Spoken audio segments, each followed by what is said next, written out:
Siapa yang menurut lu cocok? Jadi siapa? Jadi Menteri Penerimaan Negara. Menteri Penerimaan Negara, bukannya udah ada namanya? Ada tuh di bawah yang ngasih rekomendasi. Katanya John Key.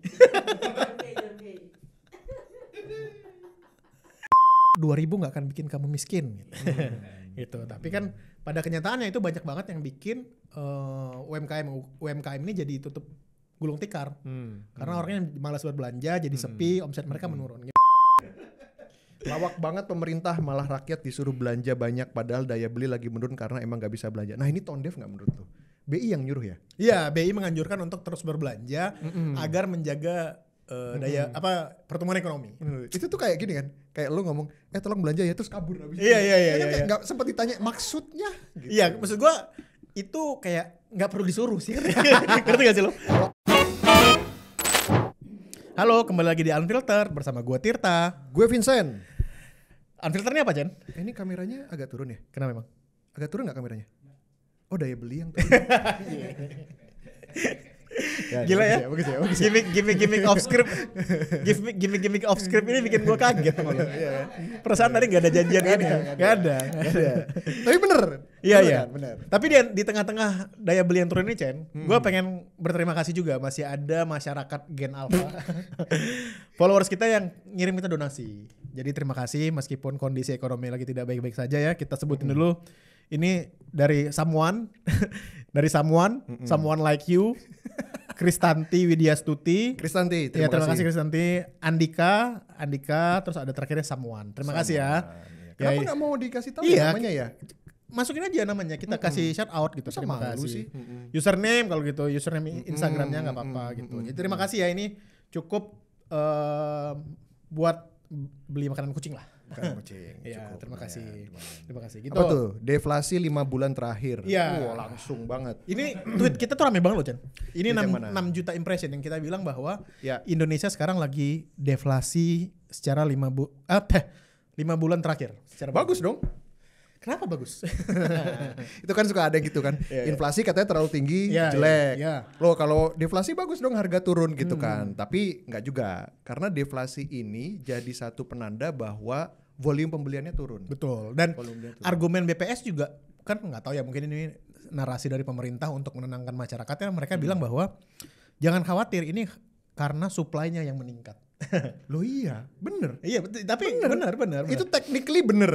Gitu. Tapi kan itu karena nggak ada yang beli. Produsen, distributor, toko itu mau nggak mau harus potong harga supaya barangnya keluar. Benar. Makanya deflasi. Average harganya turun. Nggak ada yang beli gitu. Jadi lo mau lihatnya dari sisi mana? Dari sisi permintaan kah atau dari sisi supply, penawaran gitu. Jadi kalau di PPS bilang karena supply meningkat ya benar. Iya. Tapi benar. Tapi ya kenapa supply meningkat itu? Iya, gitu. kenapa? Kan karena kayak kamu kena air laut karena basah. Gitu. Iya. Kamu basah. Gak usah karena kena air gitu. Iya.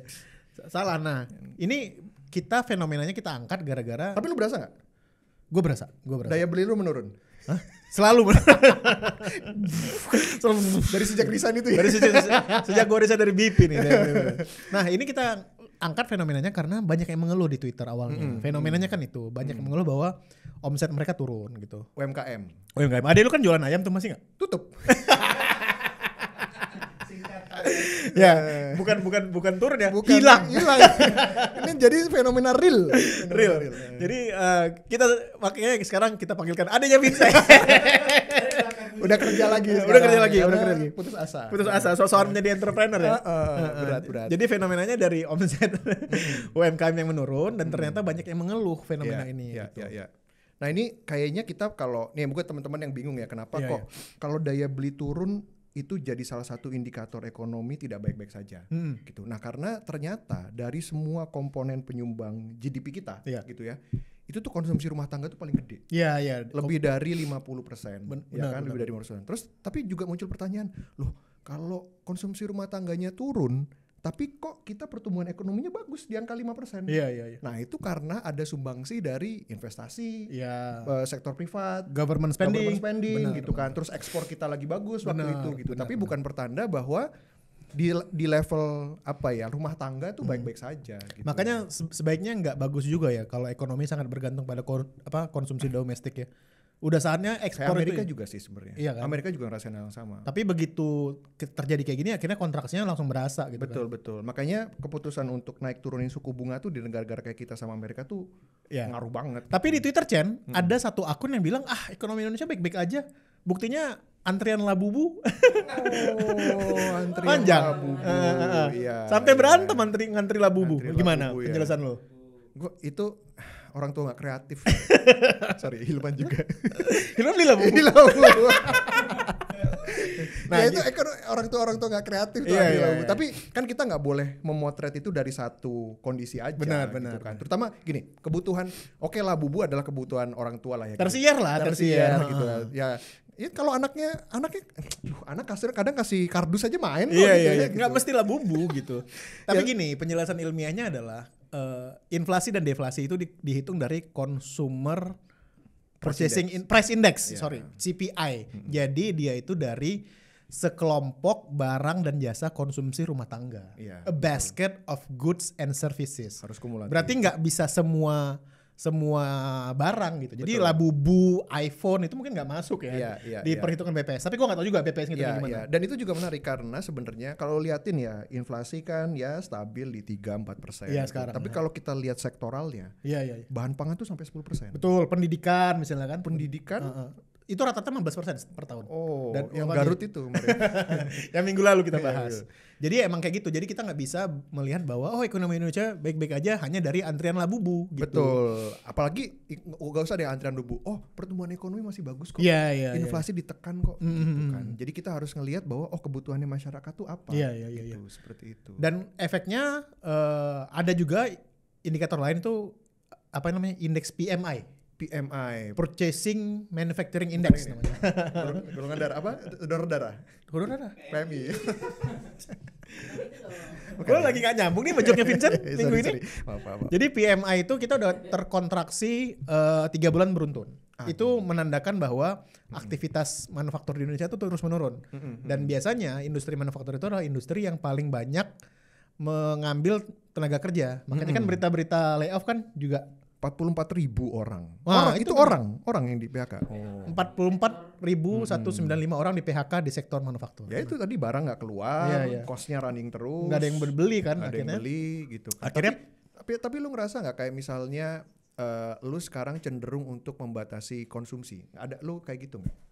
Gua iya. Lu membatasi konsumsi? Gua masih. Oke. Hal-hal yang sebenarnya ada yang pengen gue beli nggak penting-penting banget lah. Bentar aja lah gitu. Ngerti nggak? Oh iya jadi kayak gitu ya. Iya, Mending iya. lu tabung dulu. Iya, Mending lu tabung meskipun dulu. bukan yang kayak dulu, oh ya udahlah gue itu. Sekarang tuh kayak ternyata nggak penting-penting banget gitu. Iya, Ntar aja lah gitu. Iya, iya. Dan itu juga yang akhirnya jadi satu kesimpulan yang menarik karena ketika orang mau spending artinya mereka itu optimis sama kondisi ekonomi Iya, ke depannya iya, iya, gitu. iya. Nah, kalau mereka nggak optimis itu mereka cenderung untuk oh ya udah deh duitnya ditabung aja Tahan buat dulu. nanti takut ya Iya. kan takut di PHK. Itu buat orang-orang yang punya disposable income kayak kita, Chan.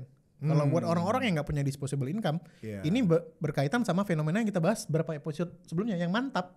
Makan Nah. tabungan gitu. Nah, mantap itu juga menarik. Kan saldo rata-rata tabungan orang Indonesia katanya terus turun. Iya. Tapi konsumsi juga turun. Iya. Uangnya lari kemana? Nah, katanya karena makin sering orang buka tabungan baru. Jadi average-nya Makin kecil. Tapi perilaku menabungnya makin sering.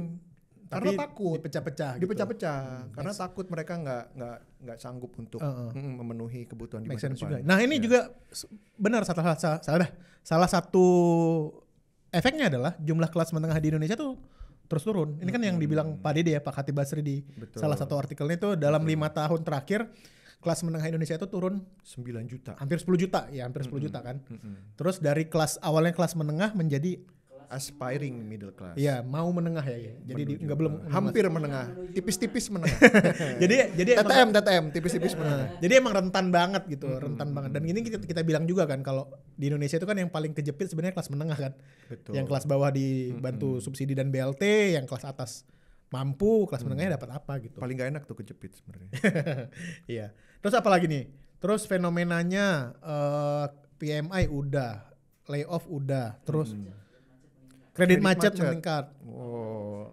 Dan salah satu argumen lain adalah yang bilang ini adalah efek judol. Karena ini menimbulkan ghost economy katanya. Gimana menurut lo? Ghost ekonomi. Heeh. Apa itu? Ekonomi hantu. Jadi nggak tahu ya apa terms yang tepat ya, tapi menciptakan ekonomi bayangan di luar ekonomi resmi. Kan kalau datanya LPS bukan datanya OJK ya, yang perputaran uang judul tuh siapa sih yang keluarin? OJK ya. Nah, itu kan hampir 400 triliun kan di first half 2024. Jadi segitu tuh uang yang harusnya bisa berputar di sektor lain itu 400 triliun tuh banyak. Gede banget tuh, gede banget. APBN Indonesia aja cuma 2.000 kan. 2.000. Jadi hampir seperlimanya gitu ke judul. Jadi emang gila banget sih gitu. Iya. Nah, Kepala BPS bilang bahwa deflasi di September yang kemarin itu menjadi yang terparah dari 5 tahun kepemimpinan Jokowi terakhir. Nah, gue ngerasanya gini ya. Ini mungkin kusnuzonnya gue. Karena komponen daya beli masyarakat turun, tapi investasi sektor privat itu naik, di bisnis naik, investasi di infrastruktur naik termasuk government spending gitu ya. Tapi kan yang tertekan itu jadinya middle class-nya kayak tadi dibilang gitu kan. Tapi gue sih berprasangka baiknya adalah investasi di sektor publik dan privat tadi itu akan kita sayur di jangka waktu periode berikutnya 5 tahun 10 tahun ke depan gitu, mudah-mudahan ya gitu. Harapannya ya. Betul, karena kan yang menopang sekarang GDP-nya kita itu aja tuh. Iya. Gue juga berpikiran seperti itu sih, pembangunan infrastruktur itu manennya nanti gitu kan. Dan itu sebenarnya udah berkontribusi terhadap biaya logistik kan. Indonesia kan udah turun, tapi sudah turun. Kontribusinya ke pertumbuhan ekonomi secara general itu belum kelihatan. Iya. Nah, 24 provinsi Indo deflasi, 14 lainnya inflasi. 24 tambah ada 38 provinsi kita. Udah. Lu masih 33 ya di otak lu ya? 38. Jadi 24 itu deflasi, 14 provinsi inflasi. Yang inflasi apa aja? Coba sebutin inflasi. Nggak ada ya? Paling Jakarta ya? Paling Jakarta. Provinsi favoritnya Pak Jokowi itu yang di Solo. Papua. Papua inflasi? Ya, dimekarkan itu buat Iya juga ya, nggak tahu juga. Nah, biasanya ini kalau udah kayak gini, Bank Indonesia akan menurunkan suku bunga sih, Cen. Udah turun? Kemarin masih 25 BPS. Kurang. Sementara The Fed langsung 50 BPS. Sana udah kritis banget ya. Iya, jadi menurut gua bentar lagi ya. Mungkin 2 minggu lagi lah. BI akan sidang gitu, rapat Dewan Gubernur mungkin akan memotong lagi 25 atau 50 BPS. Tech boom lagi? Hah? Tech boom lagi? Tech boom lagi. Makanya gua nggak tahu nih gimana. Apakah kontribusinya apa kalau suku bunga itu dipotong? Ya bunga tabungan, bunga obligasi akan turun. Harapannya orang akan kembali berbelanja kan. Atau ke judo lagi. atau depo lagi. Iya. Nah, ini komen-komennya bilang iya anjing, suku bunga diturunin larinya ke judo lah. Ini komen-komennya bilang sementara itu UMKM terus dipalakin sama kantor pajak. Pajak apa UMKM? Enggak, ini Indonesia mah enggak. Enggak lah ya. Zimbabwe ini. Terus dia bilang daya beli turun tapi konser selalu penuh. Enggak juga. Banyak konser-konser yang kemarin Pesta Pora gimana? Enggak, gua enggak datang. Enggak. Tapi katanya banyak festival-festival yang sulit, yang sepi ya gitu. Apa? Pesta Pora rame karena soalnya ada SBY. Enggak ada SBY. Enggak ada. Ada JK. JK nyanyi apa aja? Ada Wiranto. Wiranto masih demen nyanyi, JK enggak gitu. Lawak banget pemerintah, malah rakyat disuruh belanja banyak padahal daya beli lagi menurun karena emang gak bisa belanja. Nah ini tone deaf gak menurut lo? BI yang nyuruh ya? Iya, BI menganjurkan untuk terus berbelanja agar menjaga pertumbuhan ekonomi. Itu tuh kayak gini kan, kayak lu ngomong tolong belanja ya terus kabur habis. Iya. Nggak sempat ditanya maksudnya. Gitu. Iya, maksud gua itu kayak nggak perlu disuruh sih, ngerti gak sih lo? Kalau ada. Iya, kalau orang ada duitnya kayak, ya gua nggak akan nahan belanja gitu. Gue butuh, gue lapar. Emang nature-nya orang kayak gitu. Iya. Maksudnya kan kayak ya tanpa disuruh pun kalau punya uang gitu ya. Kayak ada orang kelaparan tapi makan ya gitu. Ngerti gak? Lu pikir? Itu sama kayak orang lagi makan terus ada orang lapar makan. Tapi gak ditawarin. Dia makan sendiri, ngerti lo. Jadi argumennya kayak gitu. Jadi emang rada-rada sih, makanya konten tuh rame banget itu. Jadi gimana ya? Nggak, ya berharap semoga ya itu tadi sih. Ini makanya, pergantian rezim lah. Ini pergantian pemerintah kan dalam 2 minggu gitu, 2 minggu lagi gitu. Ya Menteri kan? Penerima negara. Oh, langsung ke situ. Ya itu makanya pergantian pemerintah. Pergantian rezim. Mudah-mudahan kebijakannya lebih akomodatif lah. gitu, melihat fenomena-fenomena yang terjadi sekarang gitu. Iya. Nah, ini nyambung juga sama topik berikutnya yang tadi diangkat tuh, Menteri Penerimaan Negara. Jadi ini menteri baru yang katanya akan muncul di pemerintahan Prabowo, Menteri Penerimaan Negara. Ini kan belum pernah ya? Zakon kabinet. Benar. Katanya akan lebih banyak profesional ya. Harapannya ya. Selama ini emang gimana? Selama ini kan itu Budi Ari. Menkominfo?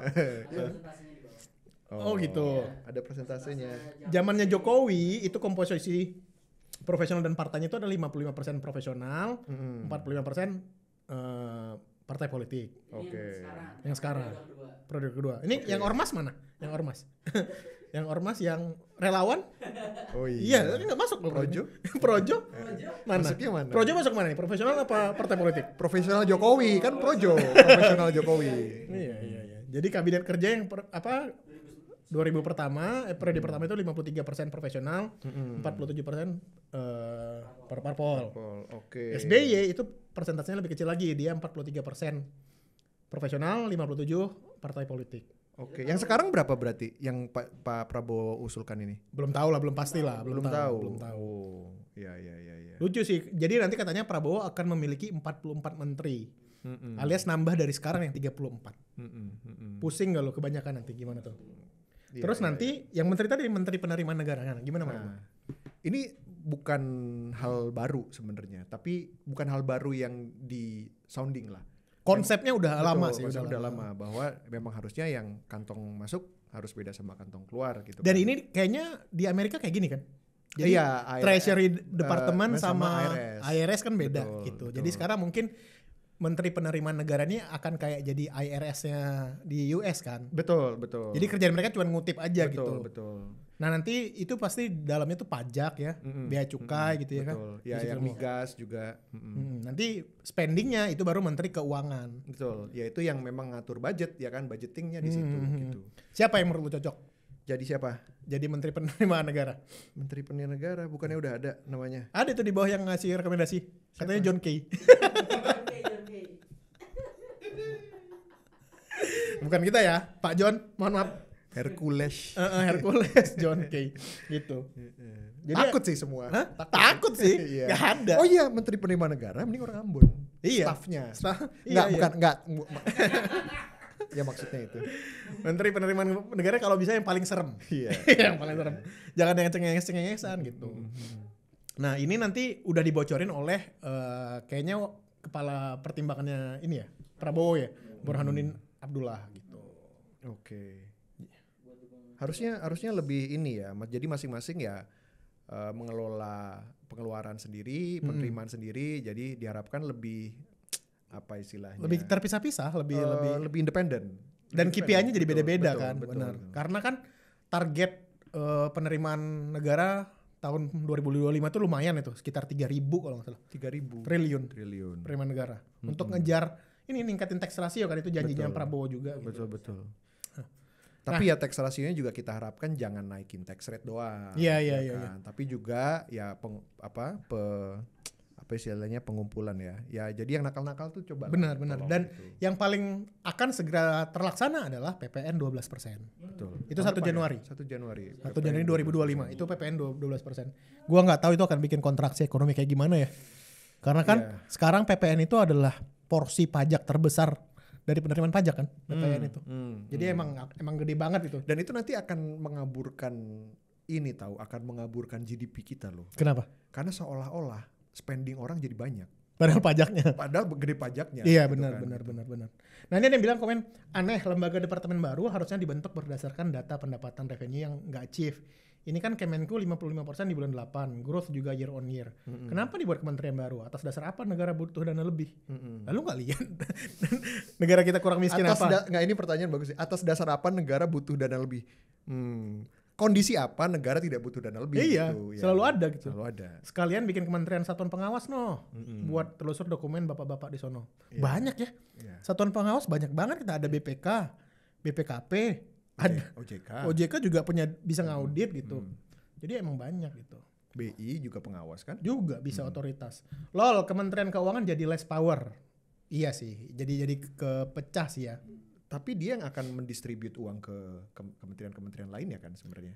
Iya, tapi harapannya gini lah, harapannya dengan kalau gue pribadi ya dengan ada Menteri Penerimaan Negara ini, kasus-kasus kayak Rafael Alun, Gayus Tambunan itu udah nggak ada lagi lah gitu. Maksud gue itu kan yang orang-orang yang selama ini menodai citra para pegawai pajak. Orang malas bayar orang pajak. Yang jujur gitu. malah jadi tidak terekspos. Iya, ini dari 44 kementerian banyak yang dipecah. Iya, itu benar.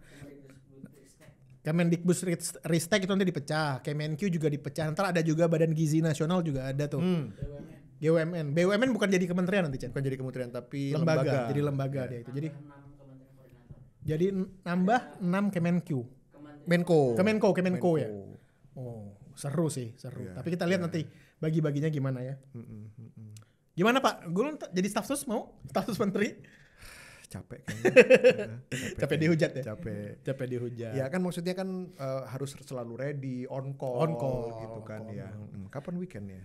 Kayak sekarang bisa aja. Iya. Nah, topik berikutnya ini kita bikin di Instagram ramai juga nih Chan. Ini apa yang itu? ngebahas parkir ilegal. Banyak UMKM yang bangkrut gitu. Kan tukang parkir itu suka ngomong kayak 2.000 nggak akan bikin kamu miskin gitu. Gitu. Tapi kan pada kenyataannya itu banyak banget yang bikin UMKM ini jadi tutup gulung tikar. Karena orangnya malas buat belanja, jadi sepi, omset mereka menurun. Gimana menurut lo? Kadang gue tuh ini ya kalau bayar parkir tuh kayak ngerasa kenapa ya sekarang justru lu jadi ngerasa kayak aneh kalau lu nggak bayar parkir. Kayak lu datang ke Indomaret yang nggak ada tukang parkirnya kayak aneh gitu. Iya, kok nggak ada parkir? Kok nggak ada parkirnya gitu? Oh, kayak ngerasa dapat hadiah gitu kan. Iya. Makanya ini kan karena premanisme yang diwajarkan, dipupuk gitu ya gitu. Jadi dipegang oleh ormas-ormas kan biasanya. Iya. Jadi dan itu kan nggak masuk ke kayak dulu rencananya Pak Ahok ya yang mau bikin ada parkir itu dikelola sama Pemda ya. Iya. Ingat nggak? Iya. Ada itu jadi nggak sih gimana sih? Nggak jadi. Awalnya kan diinstal beberapa mesin doang. Akhirnya nggak jadi juga. Hilang gitu. Dulu kan gue inget banget statementnya Ahok itu. Terlalu banyak premannya. Sekarang biar Pemda yang jadi premannya. Itu kan statementnya dia. Betul. Gue nggak tahu tuh. Tonton videonya. Video apa ini? Dari Mana ini, videonya? Ini. Coba. Yang mana? Iya yang dikasih kok link malah ke profilnya. Hah? Kilo? Hah? Piye Risti? Piye profilnya? Videonya mana? Gak kena. Ntar ini dikat aja. Mana?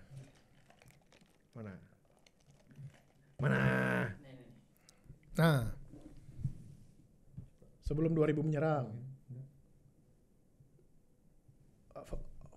Volumenya mana? Hidupin volumenya.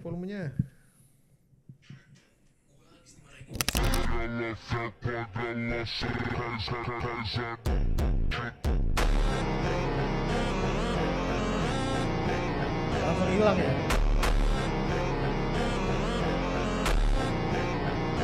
Gue termasuk korbannya, berarti dia salah satu yang kena juga ya gara-gara ini. Dan sebenarnya keluhan-keluhan ini juga bukan hanya di level UMKM ya, bahkan korporasi segede Alfamart, Alfamidi juga udah ngeluarin statement. Bosnya itu bilang bahwa sulit gitu memberantasnya, udah meeting sama Pemda, sama aparat, sama lingkungan sekitar, tapi ya gimana ya? Iya. Tapi gue masih less marah sih sama tukang parkir mereka. Kenapa? Gue ada yang lebih gue marah. Siapa? SCBD Park men. Vale di situ Pak. Hah? Kalau mobil lu bukan mobil EV, cepet. Iya kalau nggak lu parkir di seberangnya tuh di lot berapa tuh. Iya SCBD Park sekarang nggak boleh gitu kan. Gue lebih marah sama itu sih sebenarnya. Jadi dia di sana bilangnya apa? 100.000 nggak akan bikin kamu miskin. Gitu. Paling beli kopinya 50.000. Iya. Nah, juru parkir liar ini ditaksir memperoleh pendapatan sekitar 460 miliar per tahun. Per orang ini? Enggak kan? Enggak dong. Enggak tahu ya gimana ya. Cuman rata-ratanya angkanya itu dari mana? Dibilang bahwa rata-rata tarif parkir itu biasanya 10.000 gitu ya. Terus 16.000 titik. Terus 8 jam per hari gitu. Jadi pendapatan juru parkir ini asumsinya ya 1,2 miliar sehari. Mungkin itu satu provinsi ya. 38 miliar sebulan atau 460 miliar per tahun. Tapi ini pasti ya nggak dimakan sendiri lah ya. Betul. Ada layernya. Dimakan siapa sih? Parkir GI soalnya. Oh gitu. 10.000 Ini parkir ilegal di GI gitu ya? Nah kalau 5.000 motor yang parkir 50 juta sehari. Iya ya. Dan pasti ini kasih nggak mungkin ke juru parkirnya sendiri sih gitu. Pasti dibagi-bagi ke disetor. ya either ke bosnya. Mungkin juru parkirnya juga ini apa namanya dibayarnya bulanan. Ada BPJS-nya gitu. Bagus jadi. Iya iya. Dan di konten kita kemarin Chan ada yang komen bahwa dia punya teman juru parkir tapi di kampungnya dia punya kos-kosan 20 pintu. Dari kerjaan dia juru parkir. Dan pasti kan juru parkir ini nggak bayar pajak dong harusnya. Nggak ada gitu. Nggak ada. Gimana nyatet penghasilannya gitu? Nah ini tugasnya Kementerian Penerimaan Negara. Iya benar, gitu. benar. Jadi nanti Menteri Penerimaan Negara kerjanya gini nih ke GI gitu, melihat parkir-parkir di sana. Betul. Tapi gilanya ya, maksud gua kita udah bikin konten serame ini, seviral ini gitu, nggak ada statementnya dari pemerintah apapun ya, ya nggak sih? Pemerintah pusat, pemerintah daerah nggak ada gitu, nggak ada yang pernah ngebahas gitu. Nggak ada. Seolah-olah ini bukan keluhan masyarakat, padahal menurut gua semua orang udah mengeluh harus sih. diadres itu. Tapi kan memang mungkin ini udah ada deal-dealan lah ya gitu antara pemerintah dengan preman ini. Iya. Lalu gue kasih lahan ini, ntar gue Setoran betul. ininya Lu jagain segini. ya kalau gue butuh orang. Iya, gitu. iya. Karena uangnya ngalir ke ormas sama oknum. Ormas sama oknum. Gila ya. Oknum Ini apa? menurut gua salah satu ghost ekonomi juga sih. Iya. Dan lu nyadar gak sih kalau parkir-parkir liar ini hanya ada di Indonesia? Parkir liar hanya ada di Indonesia. Lu pernah gak keluar negeri ada parkir liar? Gak ada. Belum pernah, nggak ada. Gak ada. Gue gak ada. Gue udah ke beberapa negara gak ada. Di Arab Saudi gak ada. Thailand Gak ada. Thailand nggak ada yang narik motor. Gak ada. Nggak ada. ya? Gak ada. Vietnam motor segitu banyak gak ada parkir Nggak liar. ada parkir liar. Padahal trafficnya Vietnam itu di Hanoi itu lebih chaos daripada traffic Jakarta kalau motornya gitu. Dan mereka helmnya kan bukan helm SNI itu. Oh bukan, helmnya kan caping. Helm batok itu dan caping bener. Helm hiu putih. Iya. Bercanda lu pada. Serius. Caping petani itu. Caping terus helm putih itu. Resis banget aja. Tai lu. Tapi nggak ada parkir liar. Gue belum pernah nemu fenomena parkir liar selain di Indonesia. Di Inggris parkir legal, pakai lu ada mesinnya masukin, ntar keluar jam gitu.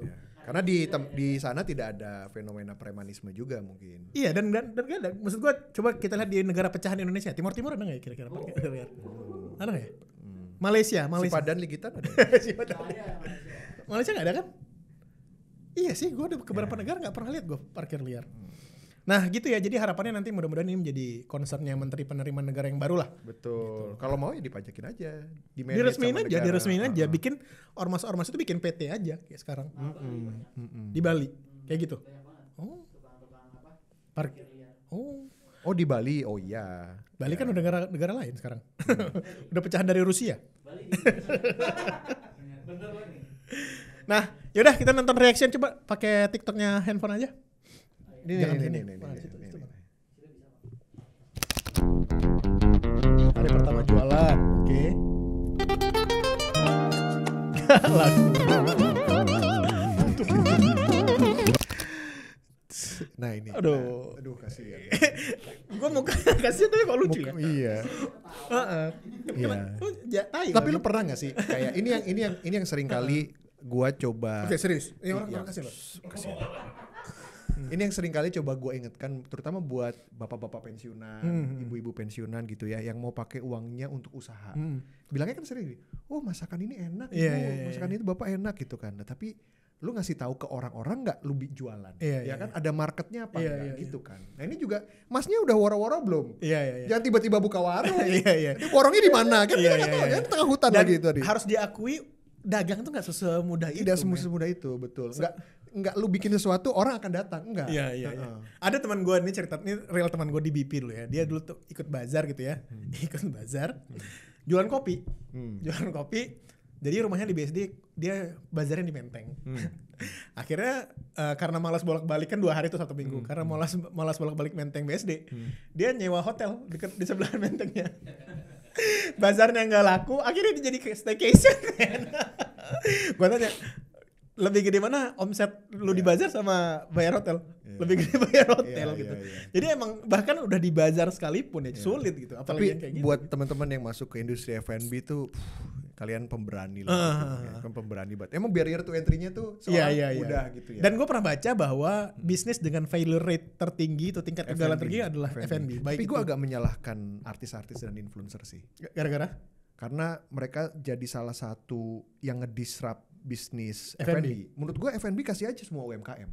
Jangan lu gelontorin uang banyak gitu ya untuk bikin recycling brand yang mungkin 1-2 tahun ganti, bikin lagi. Kayak kue artis ya? Iya kayak kue artis gitu kan. Tapi lu jadi makan kuenya UMKM. Iya.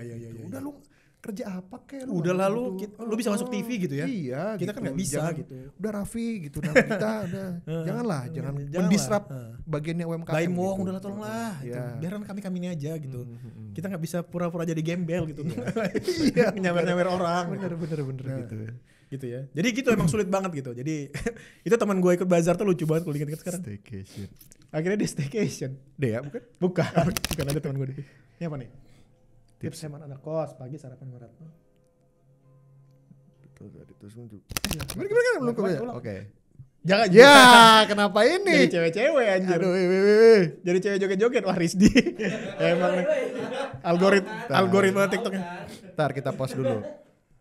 Pagi sarapan roti 500, jelly drink 1000, mie gelas 1000, sehari 2500. Terus total gaji 2 tuh. Iya 4 jutaan lebih buat keluarganya. Karena dia almarhum.